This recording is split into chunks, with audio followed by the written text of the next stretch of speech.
Shalom Lukulam. Hello, everybody. My name is Paul Gross. I'm a senior fellow at the Menachem Begin Heritage Center in Jerusalem.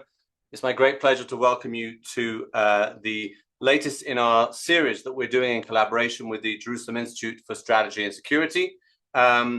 We've had a number of very important guests with different perspectives on our post-war situation here in Israel and the wider Middle East. And actually, one of the topics that I know that many people wanted to hear about, because it was such a talking point, especially in the days after October 7th, was how did this happen? What went wrong? And all these kinds of questions. It's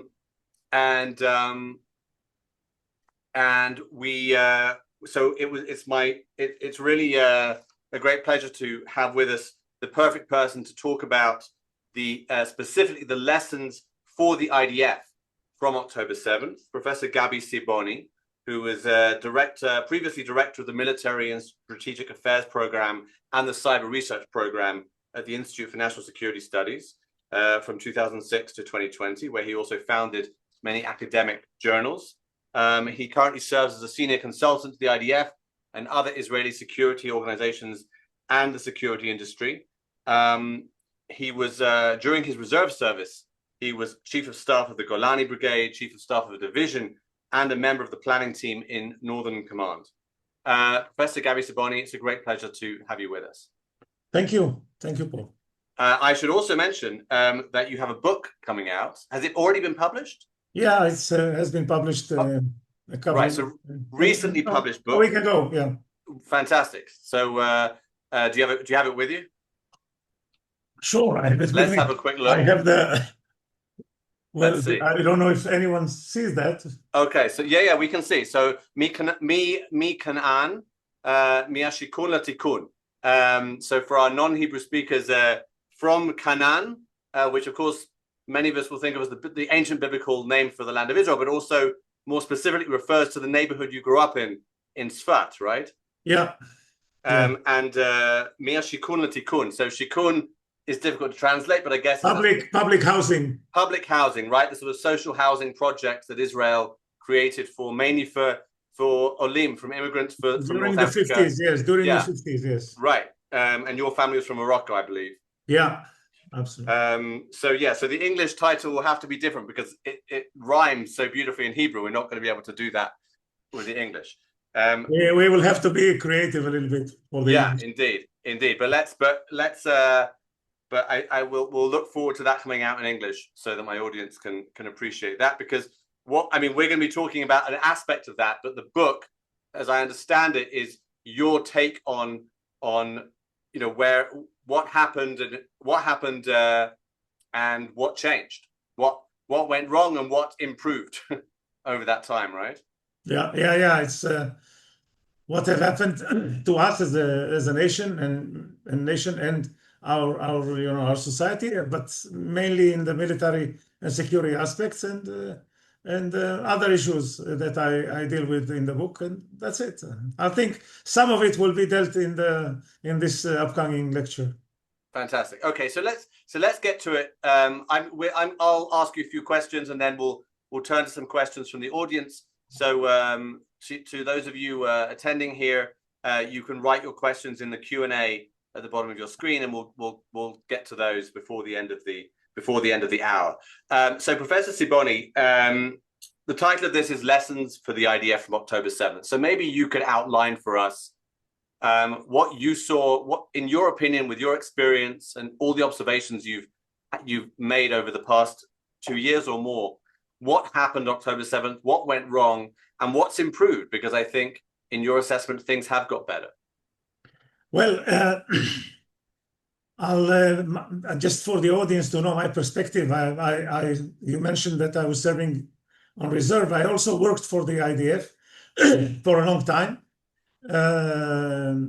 in the concept laboratory in the operational branch, where we evaluated the operational planning and force buildup via the use of analytical tools, which mainly was my take. It was my baby. I developed it, the analytical tools to evaluate operational plans, and then of course force buildup. And of course, the war was very extensive. I served in the planning branch of the Southern Command. I'm not a Southern guy. I am from the Northern Command. But for the war, I've been called by my friend, Brigadier General Erez, to come and help. So that's what I did. And I found myself throughout the whole year, starting in the beginning of the war to the end of December 2024, serving on reserve in the Southern Command. So this is my perspectives, and I've seen many things. And just as an anecdote, I was in charge because I'm an engineer. Also, in they looked for someone that will be able to help. So I was in charge as a Southern liaison officer to the American company that was hired or was put in to supply humanitarian aid and to provide assistance to the Gazan population during the war. So that's my perspective. Now, if I go to what happened to the IDF and our perspective, I have to go back to the Oslo Accord. The Oslo Accord was really a point, I think it was 1994, 1996, I can't remember the exact year. But what happened is that our prime minister wanted to get legitimacy for the agreement with the Palestinians, and he took on board many IDF serving officers to be part of the negotiations with the Palestinians. And we called them because they didn't want to go with the uniform. So they went with, we call them the gray suits. They changed to gray suits. And I think this is one of the let's say, the watershed of what happened to the IDF. From that point, I think the IDF have begun to be more politically oriented. It did not happen in one day, but it took a few years. More politically active politically, and less decisive in its military, let's say, military activities. So, of course, when you discuss things with your enemy, discuss peace treaty or any kind of agreement with your enemy, it's very difficult to go back to your military position and then try to kill them. That doesn't work. You have to be like an angel to be able to do it, and it's impossible. So from that point, I think we have seen that the IDF has deteriorated its decisiveness and its ability to fight effectively with our enemies, and we have gone through year after year, decade after decade, and we have changed our let's say military concept, military strategy, from winning and killing the enemy and destroying threats even before they become imminent, to something more in the, let's say, in the environment of cognitive operation, like deterrence operations, and try to deter your enemy and all this. Well, I'm not very politically correct. It's all this bullshit. Yes. So I think from that point, we have been deteriorating our ability, and until we went, we did the 2006 war, which was another crisis with the ability of the IDF to function effectively, and then continued with all the operation in Gaza, Cast-Led, and the rest of the operations there, numerous operations, until we got to this war.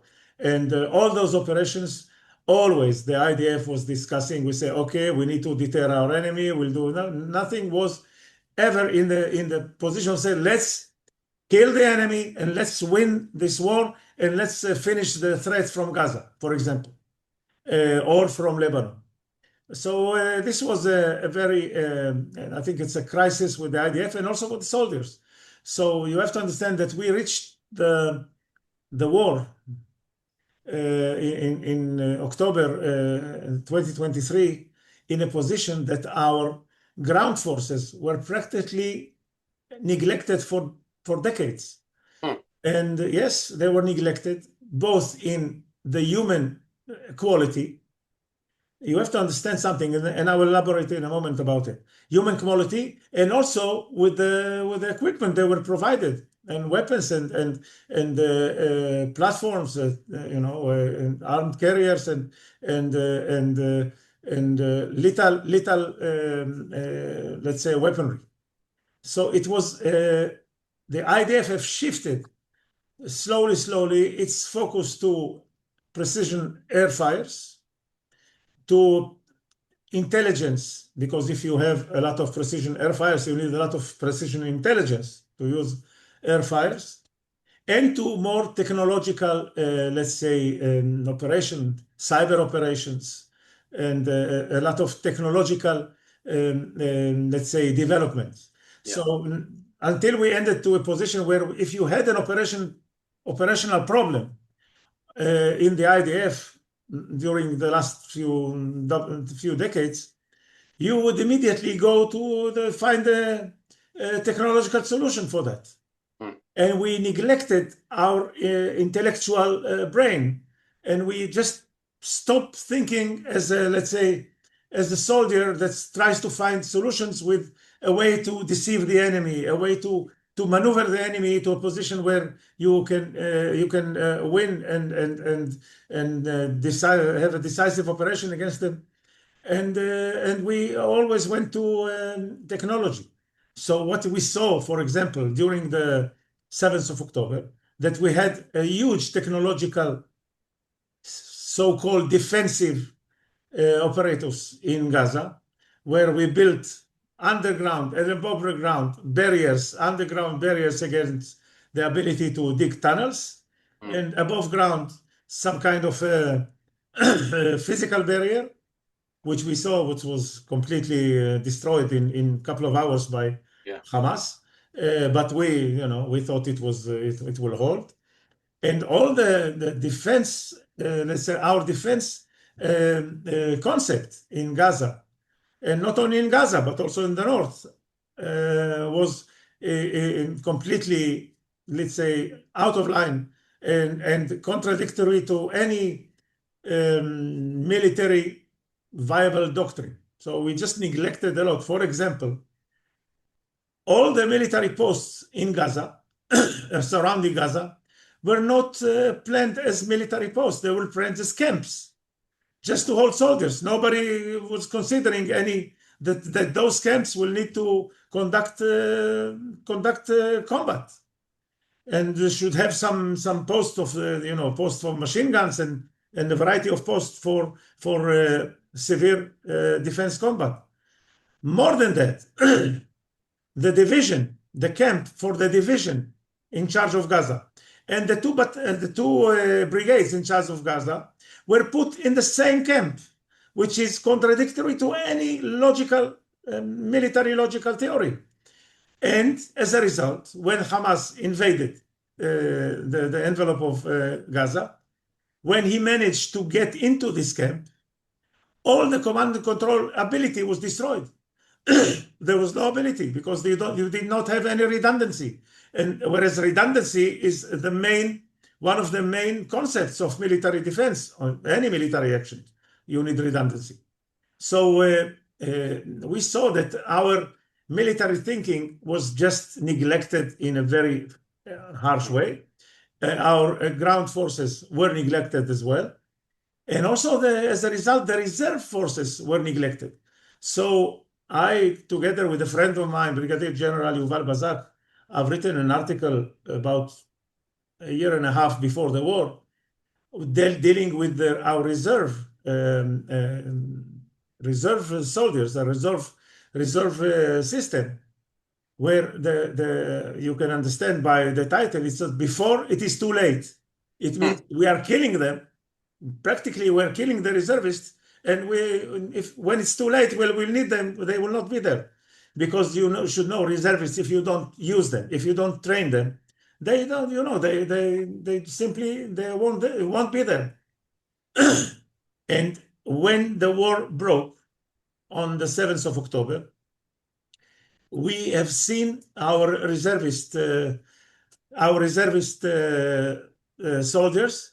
We have seen them fighting by the spirit and not by the equipment they were given or any training they were given.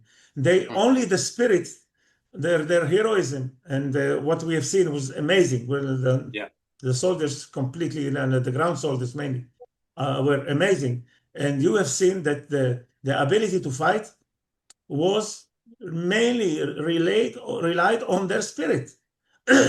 And this is something, just imagine if this spirit would have met, let's say, force buildup and good quality of people in the ground forces, what could have been the result? It was amazing. So, and this is another point that we had a very big problem with the IDF. Another point that I want to mention is that because the IDF have neglected its military, let's say, military DNA, proper military DNA of fighting the enemy and killing the enemy, they began dealing a lot with policy issues. I have wrote together with this Yuval Bazak. I have to mention, Yuval Bazak is a good friend of mine. He lost his son, Guy, on the 7th of October in Kisufim, in the envelope. And together we have wrote an article again before the war dealing with the Iranian Ring of Fire. And it's not important now, but we said that we need to deal first with the proxies, Hamas and Hezbollah, and then we deal with Iran. Consequently, that's what happened during the war. And then, just to give you an example, I was called to one of the supreme commanders of the IDF, and he told me, how can we every time, go to the war with Hamas? We have vacations, we have, the holidays of pupils from schools, a variety of issues, nothing related to military. So I asked him, why is it your business? Why are you dealing with things that are beyond you are a soldier. You have to find ways to kill the enemy. These issues of vacations, of economy, of whatever, should be dealt with others, by others, by the government or whatever. So the IDF, the supreme commanders, the top commanders of the IDF, have begun thinking themselves as let's say the responsible in charge. They did not count let's say the political leadership, and they began taking considerations that was beyond. And once you take considerations, for example, political considerations. For example, during the war, we have seen that the commander of the IDF was dealing with the relations with the Americans. And they said, we cannot go to Rafah because we have a problem with the Americans. And I said, it's not your problems. You have to find the good planning to fight in Rafah. And the Americans are to be dealt with our political leadership. And this mixture, this problem is, again, a very big problem with the IDF that we've seen. The IDF was dealing with many issues not related to the core activity of the IDF, and that was a big problem that we have seen. Mind you, it's still here. So we see the supreme commanders of the IDF are still suffering from the same disease. And I advocate always, telling them that's not your issue. I think we will need some time until we get rid, hopefully, from this disease. Another point is that I've seen through the war is the American bear hug. The Americans, they have been providing Israel with military aid since the Oslo Accord of 3 billion, 3.5 billion, depending a year, US dollars, and also taking IDF officers to be trained in the US. This created a dependency, a very big dependency of the IDF in the US. This is a big problem, both in a cultural problem and also operational problem. I will give you an example. You know that one of the main tools of our ground maneuver is the big engineering machines of Caterpillar called D9, which is D9 is a huge Caterpillar machine. Caterpillar is an American company, and we have bought this kind of machinery from our aid from Caterpillar. During the war, the Americans have understood that this is one of our bottlenecks. For example, to make us do not go into Rafah. They have blocked. We have purchased some 120 pieces from Caterpillar, and the Americans, the American president. Now it's a big issue because everybody denies and tells stories, but we know the truth. The American presidents have embargoed this Caterpillar. So we did not have any other alternative. We did not, buy this kind of machinery, not from Germany, from North Korea, from South Korea, or from Japan, which they have some kind of this machinery.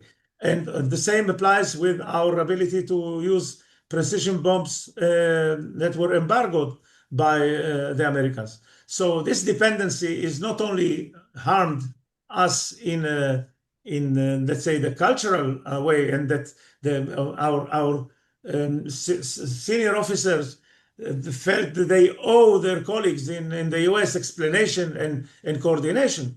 This also created a big issue regarding the embargo that was put on us.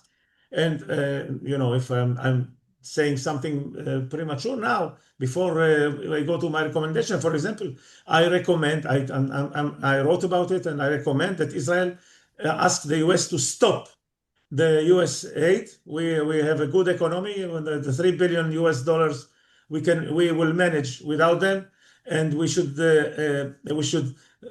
just make our military equipment more versatile, and not only our military equipment not only relies on the Americans. This is another issue. We had a problem with all our, let's say, training and education of officers. We have privatized them. Wexner Foundation.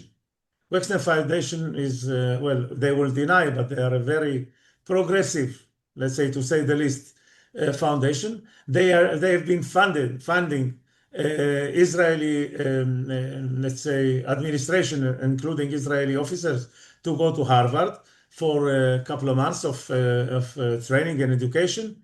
And I would call that not education, I will call it indoctrination.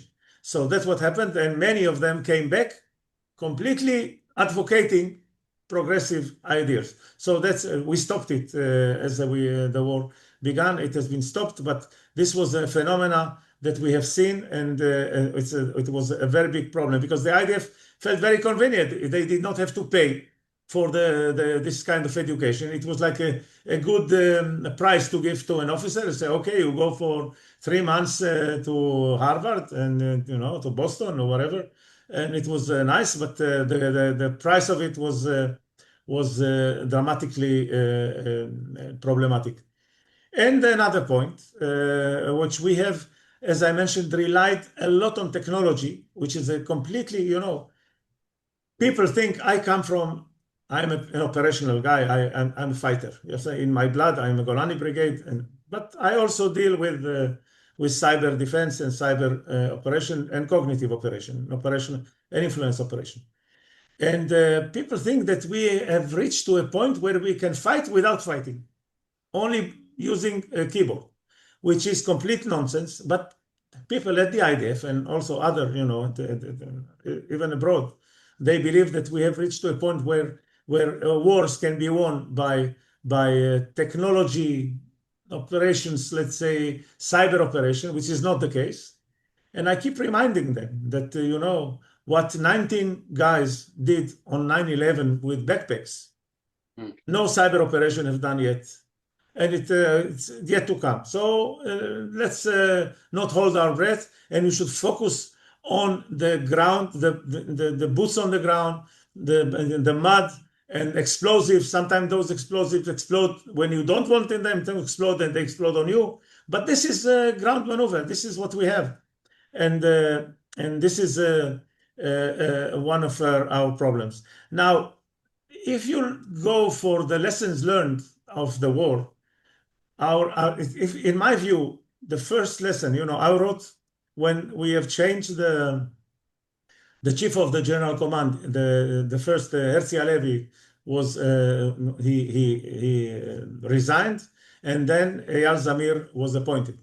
I know Eyal Zamir for many years, so I wrote him a letter, and I told him, Eyal, first I asked to meet him. Well, until now, he did not respond to the meeting request. But anyway, I wrote him a letter, and I know he got the letter.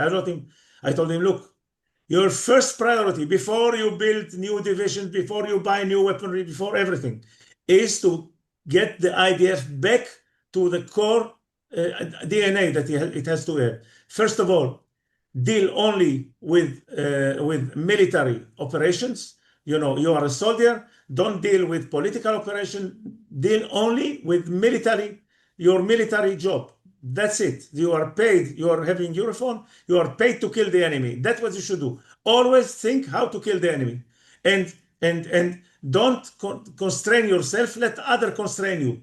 So now we have seen, but of course he did not listen to what I said, and we have seen during the last campaign in Gaza when the IDF was forced by the government to maneuver into Gaza, which eventually enabled us to free all the hostages, together with our attack in Qatar and together with Trump pressure on Qatar and Turkey, the sponsors of Hamas.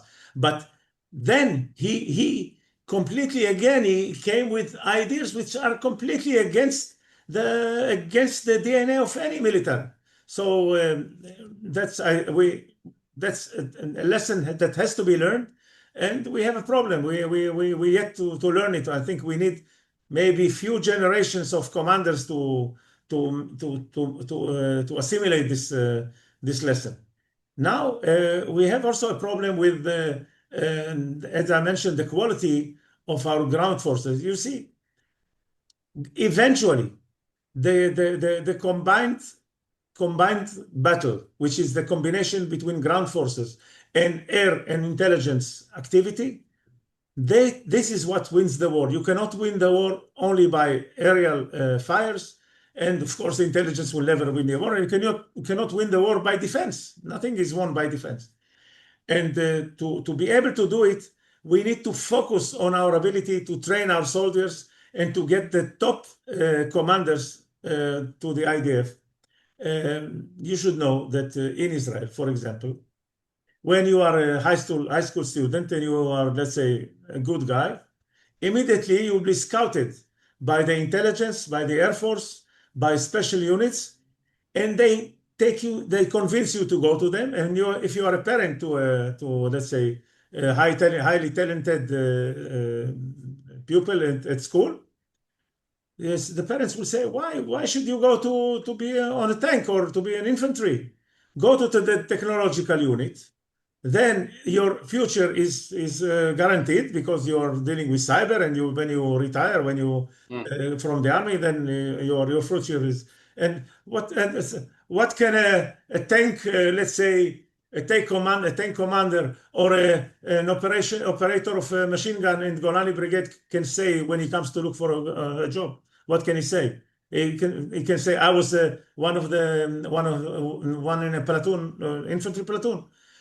This is and the IDF have to, and this is an important thing, have to regulate to make sure that not all the top-notch quality of our people, of our soldiers, go to the technological or to the special units. We need to make them go also to the ground forces, because the next commander of the IDF in 30 years will come from them.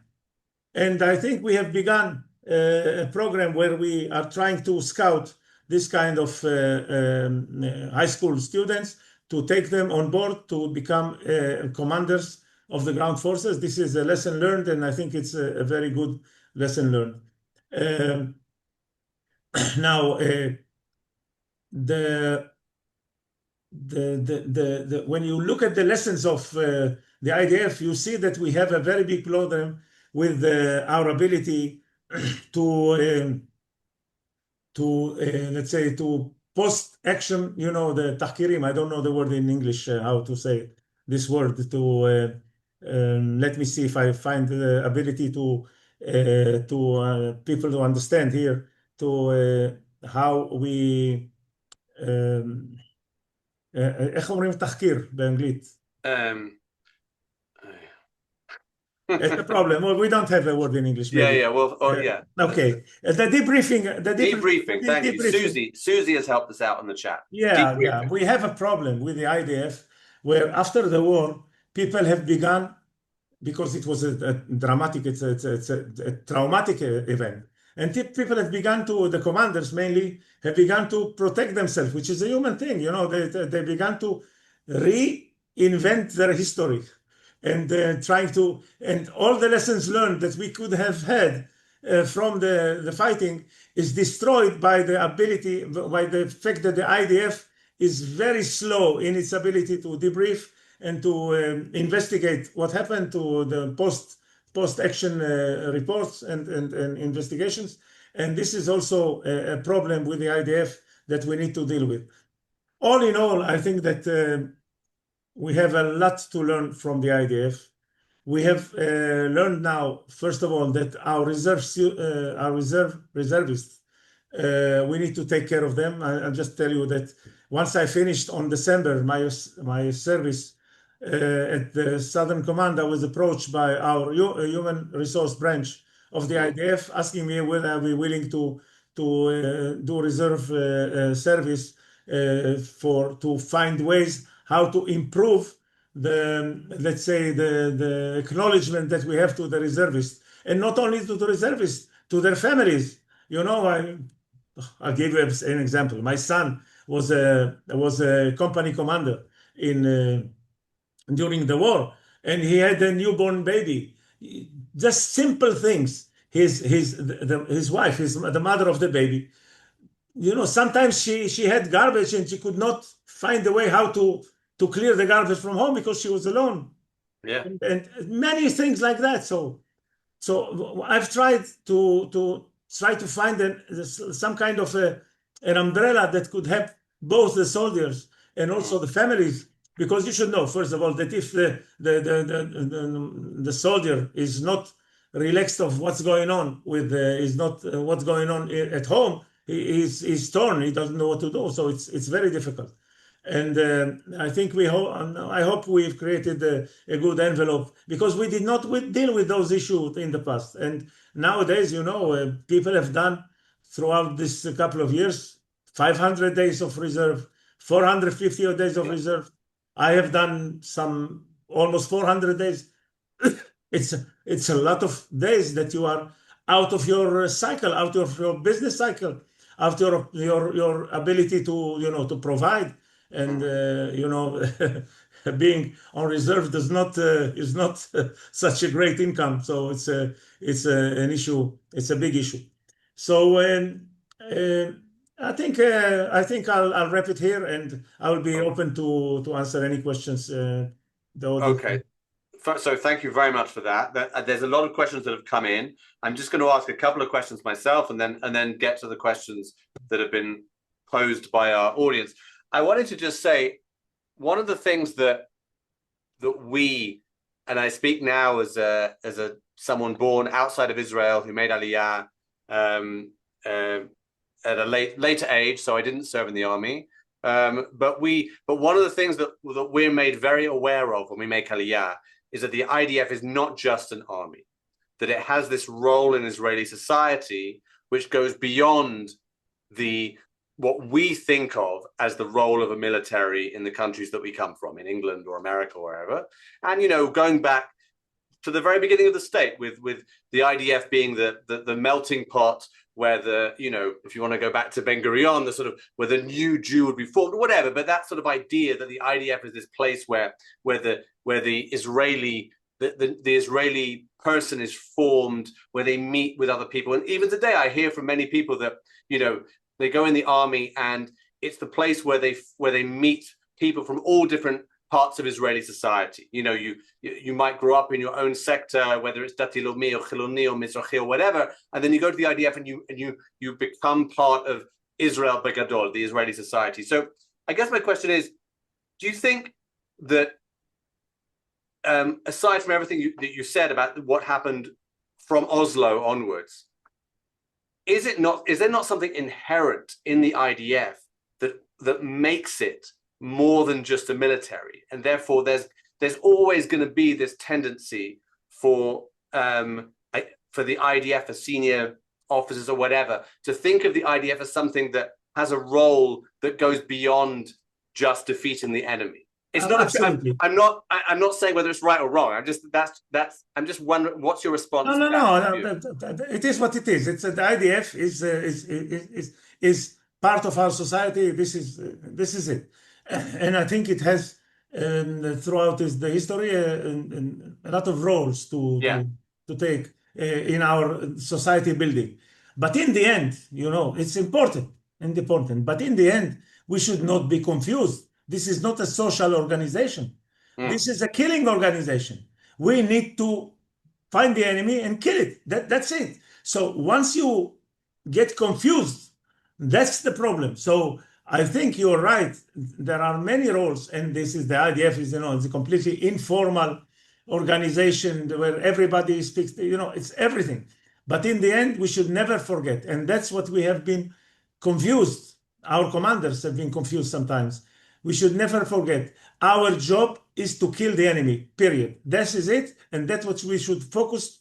And that's what we should do. And always, you know, step on the ground and tell our political, we want to go and kill the enemy. If you want to stop us, you stop us. We are not stopping. We are not putting the constraints on ourselves.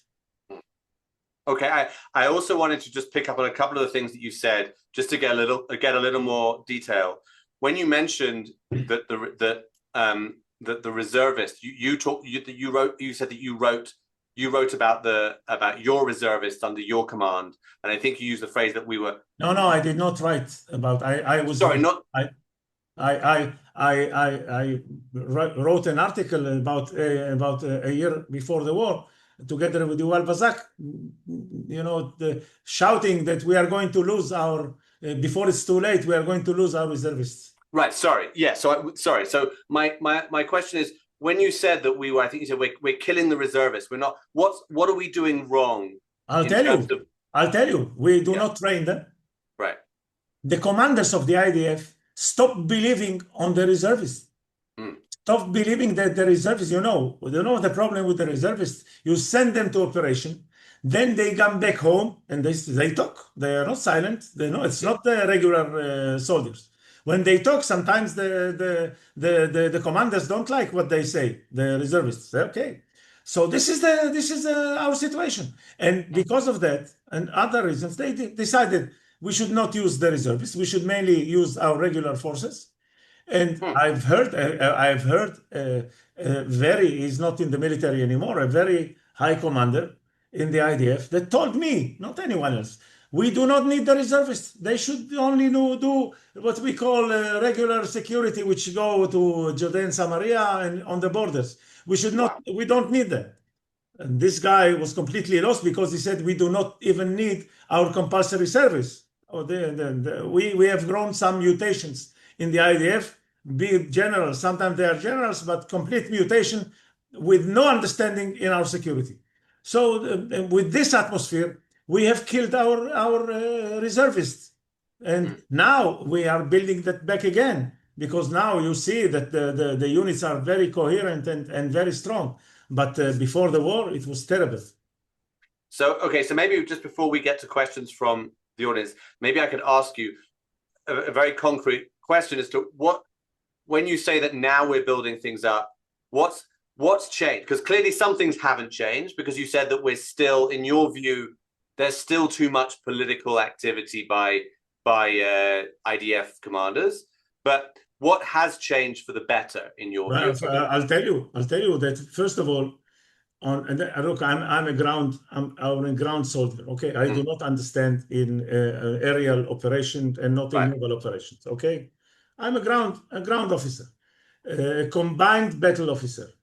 Now you have to understand that the senior officers, before we went into maneuver to Gaza, were afraid to send the soldiers to maneuver in Gaza. You know what made the change? The soldiers, they made the change. The lower echelon made the change. We told them, we can do it. We can do it. Don't be afraid. We can do it. And the level of division commanders, and level of brigade commanders, and the level of battalion and company commanders. That's the spirit. And this spirit is creating a big change in the IDF. And we are enjoying the spirit. Hopefully, you know, in 10 years, hopefully we do not forget it and we go back to the same problems. Hopefully, it is not the case. Okay. Okay. I'm going to go to some questions that have been put to us put to you by our audience. A simple question first from Shmuel, who asked about the size of the army. Whether you think that the army should be bigger, that we should have more, I guess, more soldiers in the army. And I guess what that would mean, I mean, is that... I'll tell you. Yeah. In the same letter I wrote to Eyal Zamir, the IDF chief of the general staff, after I told them, focus on what you need to focus, I went also to tell them, okay, what needs to be done? And I said, and I wrote, and I explained why we should build two new divisions, maneuver divisions, ground divisions. You know, I was working for the IDF, and the IDF was cut again and again. And when Aviv Kochavi was the commander of the general staff, the chief of the general staff, I was asked to see if the size of the IDF is according to its missions. So I developed a methodology, which I did. And you know what I found? It was terrible. I told them, look, you have to enlarge the IDF with a substantial amount of units. You know what happened after I said it? They continued to cut the IDF. Yes. So I think now we understand that we need more units. Yeah. And we need more. And you know, people are going immediately to the Orthodox. So we need to take the Orthodox in. But the problem is that we have 40,000 soldiers that have been relieved from reserve service during the past 10 years. And we should take them back again. And when I was working for the branch during the early 2025, I told them, stop relieving soldiers from reserve service. Even if you don't know what to do with them, leave them on board. Leave them on board and tell them, okay, once in a year you come and have a one-day training or whatever. But leave them on board. Don't relieve them, because once you let them go, it's very difficult to come and take them back again. So I hope we have enough resources to enlarge our IDF, at least with two new divisions, which I have to say, I'm sorry, but we are not doing it properly. But okay, well, I'm only a single guy. Sometimes I'm mistaken. Maybe I'm mistaken here as well. Okay, well, we're here to ask your opinion, so that you're not representing anyone. Yeah, I know. But that's fine. So there's an interesting question here from Jonah. Actually, it came up in my mind as well while you were talking, which is when we think of a lot of, especially for English speakers, I must say, a lot of us are get very involved in discussions around Hasbara, right? Around how Israel is viewed outside the world, how we can do a better job, all that kind of stuff. And one of the things that comes up time and again, of course, is the question of the IDF and this idea that I'm not sure when it started, but it's been said now for a long time. Certainly, I remember 20 years ago when I was a student in England involved in Hasbara, this was part of it. That the IDF is, quote unquote, the most moral army in the world, right? This is something that's said a lot. You can agree, disagree, but that's the statement that's made. So the question that Jonah asked is whether this idea of the IDF being the most moral army in the world and the steps that the IDF does in reality take in terms of the famous, knocking on the roof of buildings, the sending flyers and SMS messages and this kind of thing to try and limit civilian casualties. In your view, does that conflict with what you're talking about, with the idea that the IDF should be first and foremost about defeating the enemy? Look, what's your view on that? I'll tell you. Look, I know the Israeli soldiers. I know them. I've been when I was at INSS, I've been working a lot with the Red Cross in Israel, the Committee of the Red Cross regarding humanitarian law. And I was invited to Geneva and all that. And I told them, look, in the end, the law is a law, but in the end, it's you stand yourself and God. This is your and God. When I say God, I mean your moral ideas and concepts that you have, and you act upon them. I don't need the law. I know what I'm doing, and an Israeli soldier will never. I know what I'm saying. Will never kill a child. We will never do it. Now, having said that, once this is war, and your enemy is hiding behind children and women and whatever, and if they put you in a position that you are unable to work, unable to respond. And as a result, your population is dead because they continue firing on our population.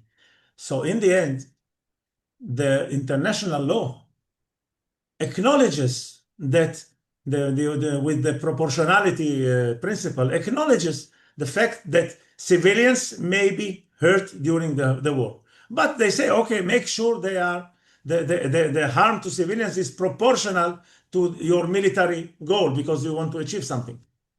And we have taken this principle to an extreme in Israel, to the ability where we completely made ourselves handicapped in the ability to respond to Hamas completely. And I think that during the war, we have seen in the beginning of the war, there was a little bit change. And then immediately we go back to the same.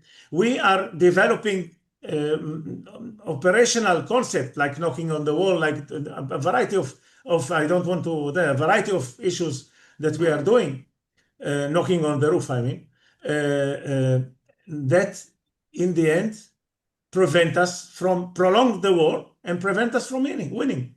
And as a result, when you prolong the war, you kill more civilians. So if you want to make, just do it decisively and do it properly. In our, I've written an article in the beginning of the war that the ratio of our involved to non-involved casualties during the Gaza war was 10 times lower than the top lower operation in Iraq of the Americans and the allies. And so we're going too far, but and yet we are being we are being criticized. Whatever we do, we are being criticized.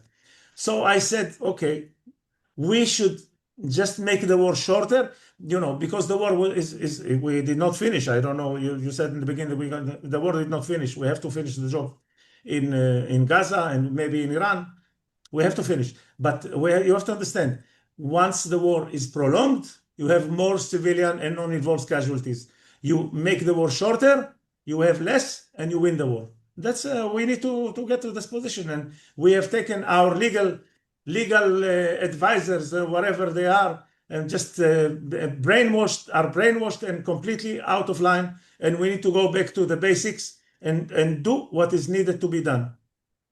I want to pick up on something you just said there, which is that the war isn't finished and we need to finish the war, because you're the fourth, I think, yes, you're the fourth speaker that we've had in this series. We've heard from Yossi Kupubasa, from Aaron Lehrman, from Hillel Frisch, who are talking about different aspects. But because of what's going on, they all, at some point in the conversation, they all get to some sort of opinion about how things are going, what we need to do next. And it's interesting to hear, obviously, that people have different opinions and you're coming from different places and experiences. So I'm interested in how you see that question as to what still needs to be done in Gaza? Very simple. We need to kill. We need to eliminate Hamas.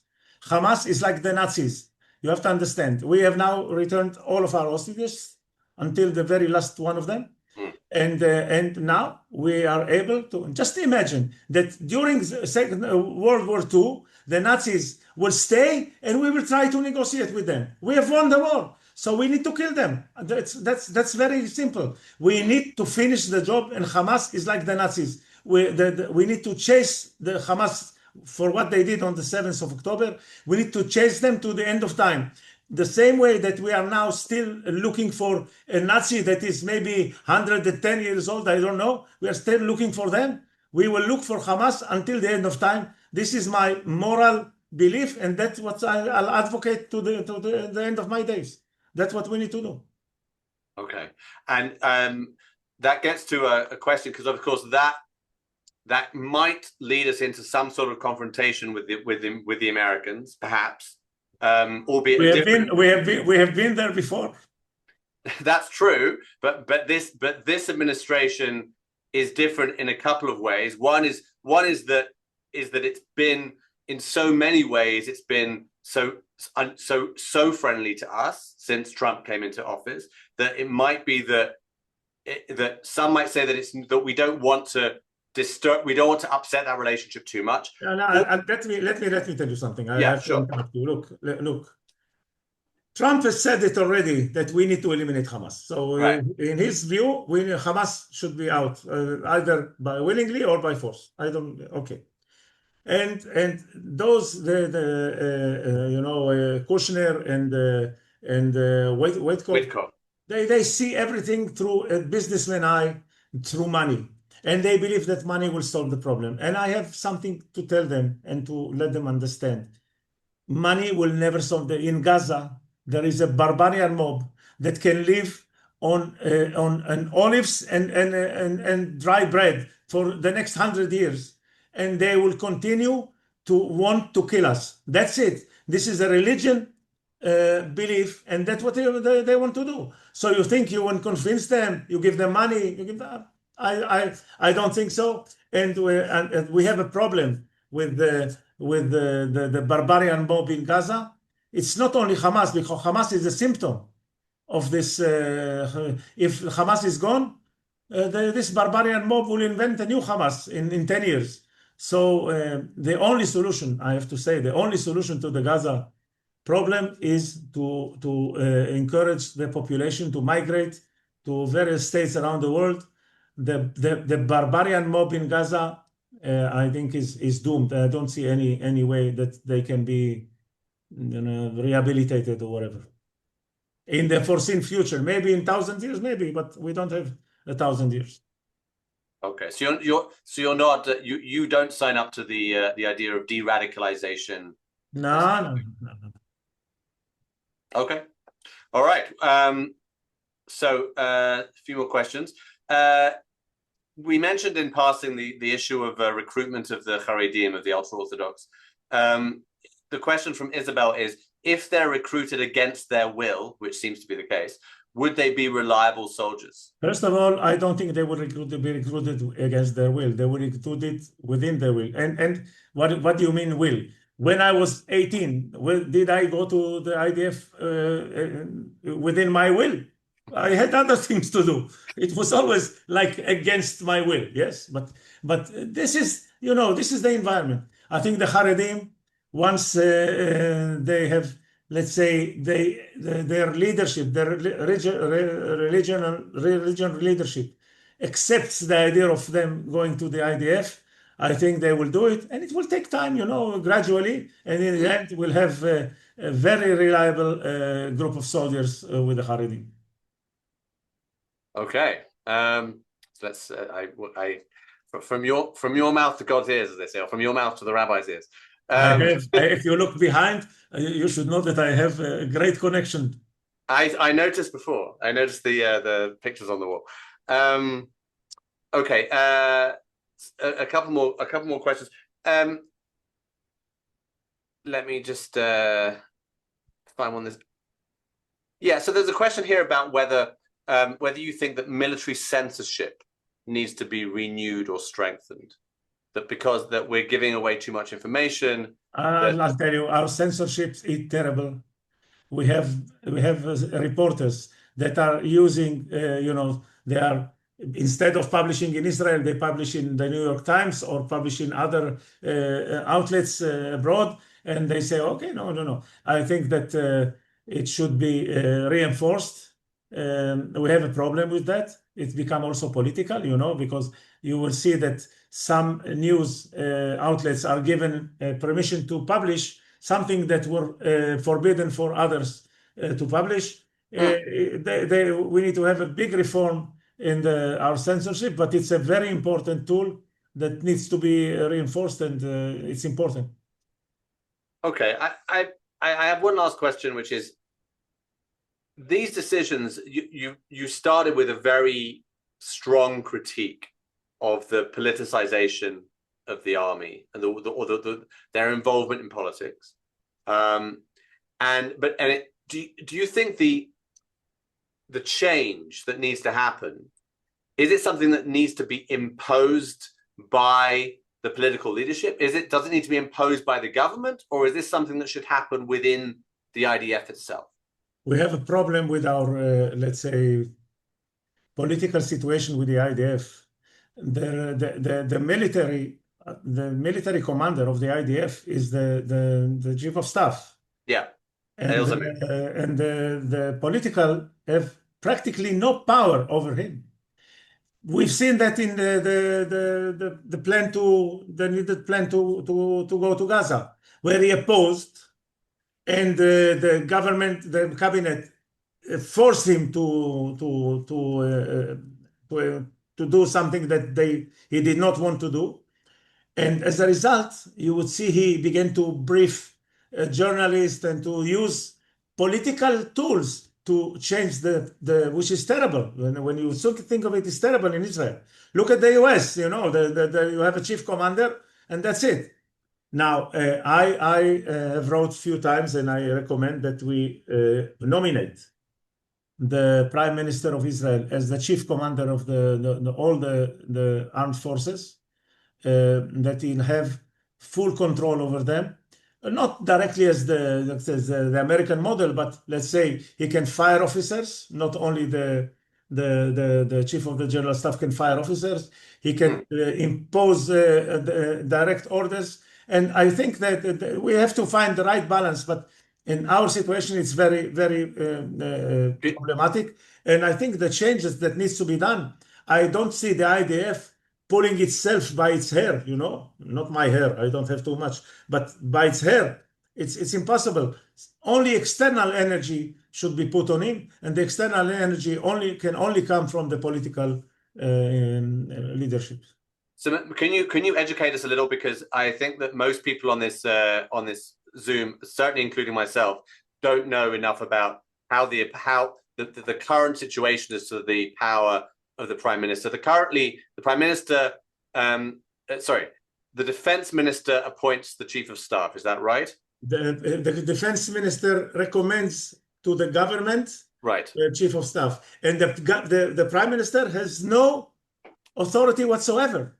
If the Defense Minister does not want to appoint someone, and the Prime Minister wants to appoint someone else, the Prime Minister has no power.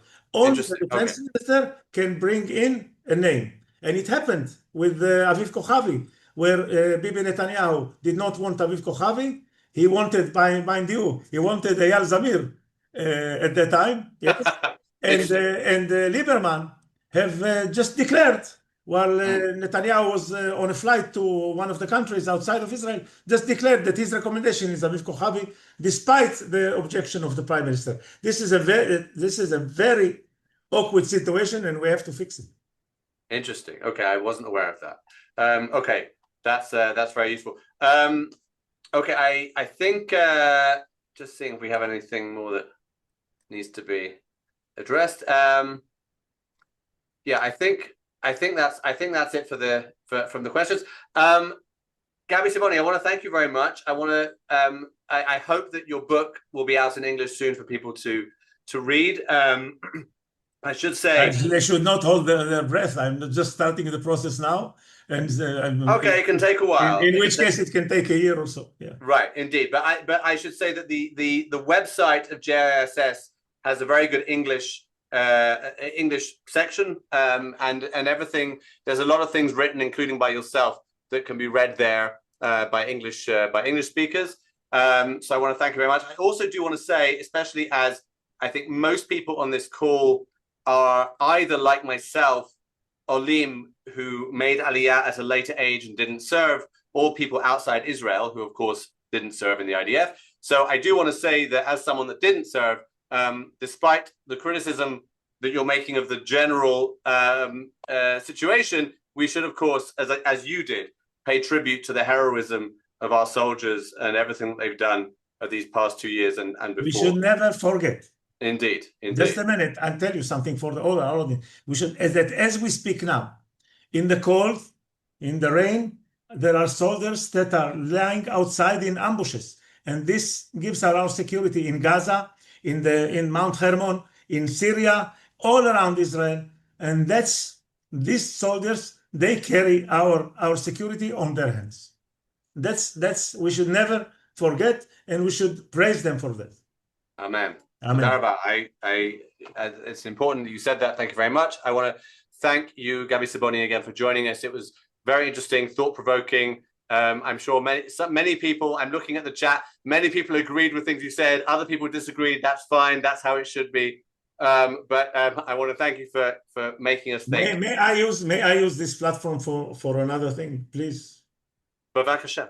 Erez Wiener and I are planning to write a book on Israel, on the war, because we have a very unique perspective. Erez Wiener, he was the commander of the planning operation of the Southern Command, and I was recruited by him to work with him. So we have a very unique position. You know, the JISS is a very, we don't have enough funds. So we have called for a raise for help. So anyone that feels that they can help, just text me or text whatever, and I will send you to our donation page, because we were trying to raise money for this book. Okay. Okay. Can I maybe I can write your email address in the Please do. chat here.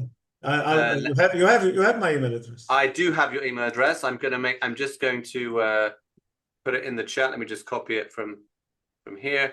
Okay, so people can. Let me just make sure this goes to everybody. Okay, so I've just written here NAUASS. Yeah. Now us at gmail.com. That's Gabi Siboni's email address. So please, anyone who's willing to do anything, just write me, and I'll send you the link to our donation page. Fantastic. Okay, I'm happy we could do that. Okay, Gabi Siboni, thank you very much. Thank you everyone else for joining us.